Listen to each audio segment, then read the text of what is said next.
Hello everyone, welcome to my YouTube channel Rajeshree's Collection. মই ৰাজশ্ৰী আজি আপোনালোকক মই পিওৰ সিলভাৰৰ ব্ৰেসলেট আৰু চেইন দেখাইছো লৰা মানুহৰ জেন্টছৰ পাব লেডিছৰ পাব খুব ধুনীয়া ব্ৰেসলেটছ আপোনালোকে ইটস পিওৰ সিলভাৰ হয় আপোনালোকে লাইফ টাইম গ্যাৰান্টি পাব আপোনালোকক যদি ওপৰত গোল্ড পলিশ কৰিব লগা হয় আমি গোল্ড পলিশো কৰি দিও আপোনালোকে এই ওয়েট লৈ পাব আৰু আপোনালোকে 26 28 ত চেইন পাই যাব এনেকুৱা ডিজাইনবোৰ সবৰে বেলেগ বেলেগ আহিব এডাল এনেকুৱা ডিজাইনত আছে চাব পাৰে আপোনালোকে এনেকুৱা বল ডিজাইনত আৰু এডাল জেন্টছৰ চেইন হয় জেন্টছৰ চেইনডালো খুব ধুনীয়া এয়া গোল্ড পলিশ কৰিব লাগিলে আমি কৰি দিম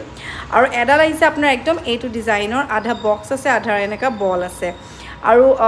এটা ডিজাইন দেখাইছো একদম প্লেন চেইন যেটো জেন্টছৰ বা লৰা ছোৱালীও পিনিব পাৰে সব সিলভাৰৰ কাৰণ ৰূপৰ ওপৰত বস্তুবোৰ ৰূপ যেটো পিনিলে ভাল সব আপোনালোকে সিলভাৰ বস্তু আপোনালোকে বাচ্চাবোৰক পিনাব পাৰে বা জেন্টছও পিনিব পাৰে বা লেডিছও পিনিব পাৰে জেন্টছৰ সিলভাৰ কালেকশন বহুত আছে মোৰ এখন শ্বৰুমতে জোৰহাট শ্বৰুমত আপোনালোকে জেন্টছৰ আঙুঠি পাব জেন্টছৰ গোল্ড পলিশ থকা ফিংগাৰিংও আপোনালোকে ল'ব পাৰিব আহিব